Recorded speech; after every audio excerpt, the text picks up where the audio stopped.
In the fading warmth of a Queen's afternoon, Archie Bunker sat in his worn armchair, nursing the illusion that the world around him still obeyed the same rules it once did. Those were the days he sang half-heartedly, the old theme echoing like an anthem to a world that had long vanished.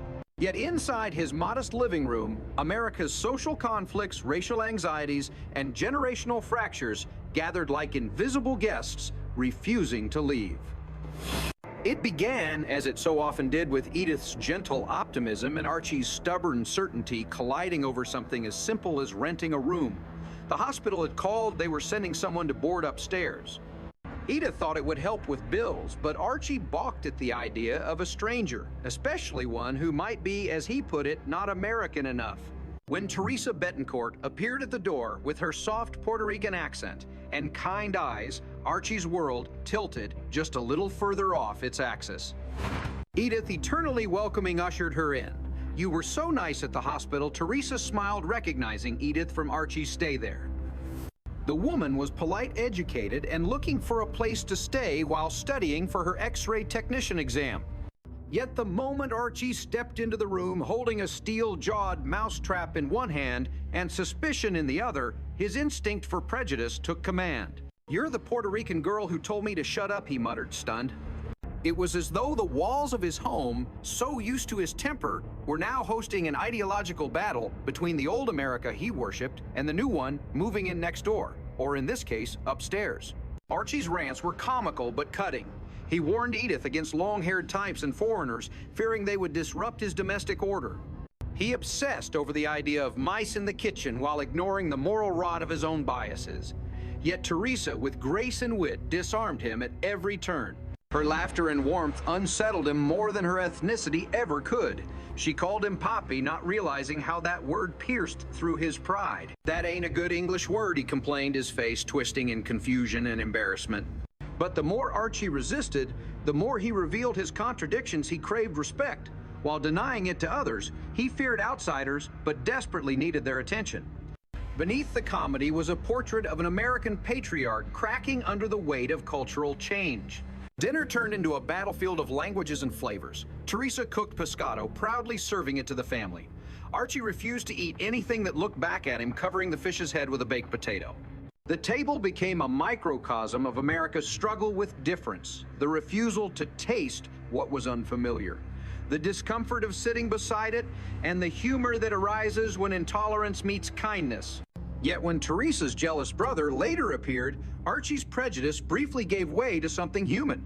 Mistaking the man for a violent boyfriend, Archie stepped forward, ready to defend her, only to get punched for his trouble. The moment exposed the irony of his fears in trying to protect himself from imagined dangers. He stumbled into real ones born of misunderstanding. Still, when the truth came out, even Teresa laughed, forgiving his foolishness with a tenderness he didn't deserve, but desperately needed. Beneath the sitcom laughter, the episode whispered a truth: prejudice is not merely hate. Sometimes it is fear wrapped in ignorance, softened only by humility. A few weeks later, another episode brought the Bunkers into a quieter but equally painful storm: the question of legacy. It began with a subway accident involving Mike Stivic, Gloria's husband, who narrowly escaped death when two strangers pulled him off the tracks. The event sparked an uncomfortable conversation: who would raise their baby Joey if something ever happened to them? It was the sort of practical question that cut to the bone of family politics. Gloria, still loyal to her parents but aware of their faults, suggested Edith and Archie. Mike, idealistic and combative, refused. "You want your father to raise Joey? I wouldn't trust that man to raise a window." The line landed like a bullet. Archie's name, for all its bluster and blue-collar dignity, had become shorthand for the very bigotry that Mike feared would infect the next generation. The living room became a courtroom, and Joey's future the evidence. To Gloria, love was enough to forgive her father's flaws. To Mike, morality mattered more than sentiment. They listed names of friends who could serve as guardians, young liberal couples, open-minded, safe. Archie, oblivious, proudly brought Joey a toy machine gun for his birthday, calling it his grandpa's personal gift. The gesture, innocent in his mind, horrified the others.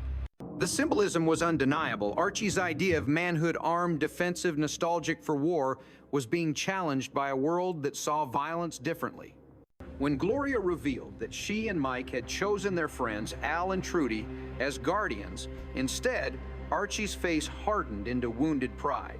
"You mean if you die, you want strangers to raise my grandson?"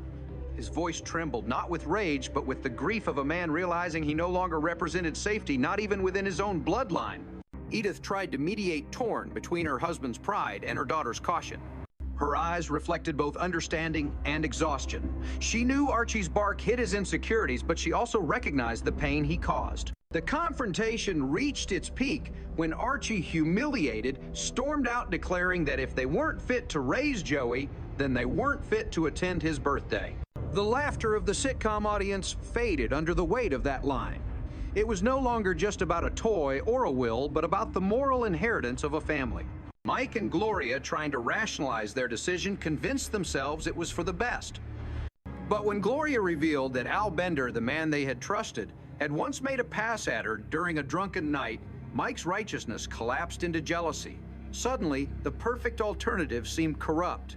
"We'll make an anti-dying pact," Gloria joked, turning tragedy into absurdity, echoing the dark humor that defined the show, the idea that love might survive if death simply refused to show up. Later that evening, Edith called Archie from across the street. She had news that softened his scowl. Mike and Gloria had changed their minds. They decided not to name anyone as Joey's guardian. "They think they'll live forever," Edith said with a bittersweet laugh. Archie's anger cracked into a grin. For all his flaws, he loved his family fiercely, and the idea that they might someday trust him again filled him with quiet pride. Yet his final gesture, a plan to buy Joey another toy gun as a celebration, proved how little he understood that the world had already moved on without him. Days later, another ghost from the past came knocking. Edith, shopping at Ferguson's Market, bumped into a man she hadn't seen in years, Bummy Finsell, a boyhood friend of Archie's. His arrival seemed harmless enough, a nostalgic reunion of old neighbors. But nostalgia in Archie's world always carried the risk of exposing inconvenient truths. When Edith announced that Bummy was coming to dinner with his wife, Archie's reaction was strangely nervous. "Who'd he marry?" he asked, half dreading the answer. "Dolores Mancini," Edith replied. The name hit him like an old bruise. Dolores, it turned out, had been Archie's teenage flame. The girl from the park, the one memory he had buried under layers of bravado and beer. As the dinner approached, Archie's panic grew. He confessed to Mike in an unguarded moment that he and Dolores had once done something back in high school, something in the dugout at Hanley Park. The confession was part boast, part fear. He didn't want Edith to know. "It was her that reduced me," he insisted, twisting logic to preserve his masculine pride. Mike, disgusted, accused him of hypocrisy. "That's the double standard," he said. But Archie defended himself with prehistoric reasoning about chromosomes and male instincts. The scene was comic but tragic too. A man so trapped in his own definitions of manhood that he couldn't recognize his emotional nakedness. When Dolores arrived elegant and confident, Archie melted into a caricature of his younger self. He tried to act casual, but his guilt was transparent. Edith, oblivious at first, welcomed her warmly. Over dishes of chicken and awkward laughter, the truth slowly resurfaced. In the kitchen, while washing dishes, Dolores let slip the memory of that night, the picnic, the fudge cycle, the dugout. Edith, ever polite, listened with a quiet smile. Only later did she piece it together. "Oh, Archie," she said softly, confronting him not with anger, but with understanding. "I know all about it."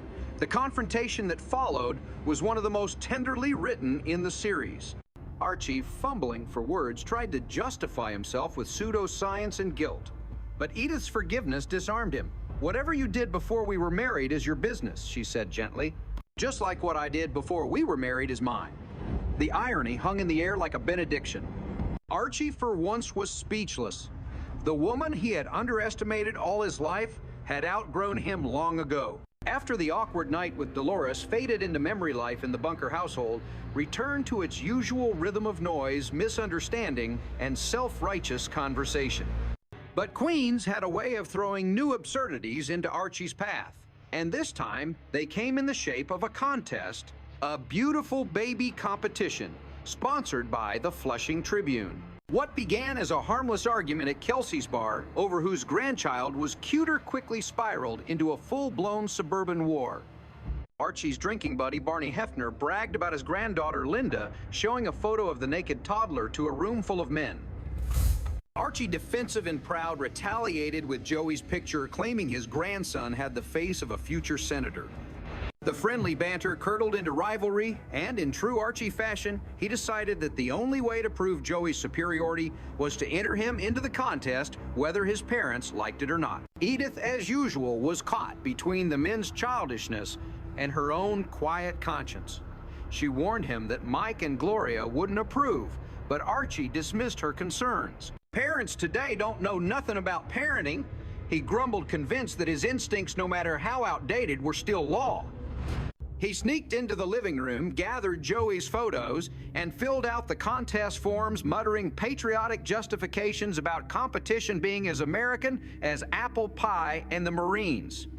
When Mike and Gloria discovered what he had done, the explosion was immediate. Gloria called it exploitation. Mike called it vanity. "You can't turn our son into a prize rooster at a county fair," he shouted. Archie, feeling cornered, struck back with his favorite weapon, sarcasm. "You don't want to win, fine. You raise him to be a loser like yourself." The line hit harder than he expected. Behind the laughter of the studio audience, there was something raw, a working-class father measuring his worth through his grandson, and a younger man who saw that obsession as both tragic and absurd. Still, Archie persisted. When Mike confiscated the photos, Archie secretly kept a copy tucked under a newspaper, convinced he was doing what's best for the kid. His logic was a mix of pride and insecurity. In his mind, Joey's beauty was a reflection of his own legacy, proof that something good could come from a life that had otherwise passed him by. Edith watched helplessly as he cut out extra voting slips from the newspapers, forging signatures from dead neighbors and long-forgotten acquaintances. "That's cheating," she said gently. Archie brushed it off. "Cheating's only cheating when you lose." Her disappointment was quiet but profound. She had long accepted that Archie's moral compass pointed mostly toward convenience, but she still hoped he might one day surprise her. Meanwhile, Barney was running the same game on his end, forging votes for little Linda. Their friendly bet, $10 and a lifetime of bragging rights, became a small-scale parody of American politics itself. Corruption disguised as competition pride, masquerading as patriotism. When Archie's fraud was discovered, Mike erupted again, accusing him of teaching Joey all the wrong lessons. But Edith, ever the peacemaker, saw something else. "Archie just wants to feel proud of his family," she said softly, as if explaining the weather to a child. Her empathy didn't excuse him, but it illuminated what the show had always been about: the fragile humanity inside a man who refused to admit vulnerability. The results of the contest arrived in the morning paper, and against all odds, Joey had made the finals. Edith beamed with joy, cutting out the article to send to relatives. Archie strutted like a conquering hero, puffing his chest and planning to frame the clipping. Yet beneath the victory was a layer of hollowness. His win had come through manipulation and stubbornness, not through honesty or grace. And when Mike refused to celebrate, the tension hung like a storm cloud over breakfast. "You can't even be happy for your own son," Archie accused. "I'm happy for him," Mike replied. "I'm just not happy for what he's learning from you." The audience laughed, but the line echoed long after the laugh track faded. The show, in its genius, never offered clean resolutions. Instead, it let the contradictions of family and pride sit uncomfortably in the same room. Each of these episodes, Teresa's arrival, Joey's birthday, Dolores's, Return the Baby contest, was a window into the same house, but a different America. Through Archie's bluster and Edith's patience, the series captured the country's struggle between memory and progress. Archie was not a villain. He was the echo of an entire generation that had once believed decency meant sameness, that good neighbors looked alike and prayed alike. His prejudices were ridiculous, but they were rooted in fear. The fear of losing control, of being left behind in a world that spoke new languages and questioned old hierarchies. Teresa's laughter, Gloria's independence, Mike's education, all of it represented the future closing in around him. Yet for all his resistance, Archie's humanity kept peeking through, making him impossible to hate completely. He could insult a guest 1 minute and defend her the next. He could curse his son-in-law and still babysit his grandson with pride. Edith remained the soul of the story, the quiet, moral counterpoint to Archie's chaos. Her kindness was not naive, it was radical. In a house full of shouting men, she represented the wisdom of listening. When she forgave Archie for his teenage indiscretion with Dolores, it wasn't out of weakness but strength. "What you did before we were married is your business," she said, dismantling decades of male guilt in a single line. The power of her forgiveness was that it required no revenge, no lecture, just the understanding that love, when it's real, is always larger than humiliation. In her world, goodness wasn't loud, but it endured. By the time the season's final laughter faded, the Bunkers had returned to their living room, the same couch, the same argument, the same fragile balance. Archie still believed America needed a man like Herbert Hoover again. Edith still hummed the tune that made him roll his eyes. Mike and Gloria were still plotting their escape from the gravitational pull of that house. Yet within that ordinary repetition lay the show's quiet brilliance. It captured a nation in transition without ever leaving the couch. Through one working-class family, it documented the painful, funny, heartbreaking process of America learning to see itself honestly. When the camera faded to black, the melody of "Those Were the Days" returned nostalgic but ironic. The song, once an anthem of comfort, now sounded like a eulogy for an era that could not survive its own illusions. Archie sang it like a man trying to summon back a world that no longer answered. The irony was that in doing so, he made himself timeless, not because he was right, but because he was real. His fears, his pride, his contradictions, they belonged to millions of people who recognized themselves in his gruffness. Through laughter and discomfort, all in the family forced America to confront the uncomfortable truth that progress doesn't erase the past. It argues with it at the dinner table. And so the episodes closed as they began, with laughter, misunderstanding, and a fragile hope that somehow through argument and affection families could survive their differences. Archie never truly changed, not in the way modern morality demands, but he learned to live with the people who challenged him. Edith, with her quiet dignity, taught him that compassion could exist even in disagreement. Mike and Gloria, torn between love and frustration, represented a generation determined to build a gentler world, even if it meant breaking their parents' hearts to do it. The Bunkers house, with its squeaky chair and chipped dishes, became a stage where the country's conscience rehearsed itself, where laughter was the only way to bear the truth. In the end, Archie remained in his armchair holding Joey's photograph, the faint sound of Glenn Miller's swing echoing through the room. He wasn't thinking about Puerto Ricans or liberals or even politics. For a fleeting moment, he just looked at his grandson's face and smiled. "That's my boy," he said softly, the words carrying more love than he would ever admit. It was the smallest of victories, but in a world like his, it was everything. The curtain fell not with redemption, but with recognition, the realization that even in ignorance, there is room for grace, and that every argument, every laugh, every tender misunderstanding is just another verse in the same old song about who we are and who we're still trying to become.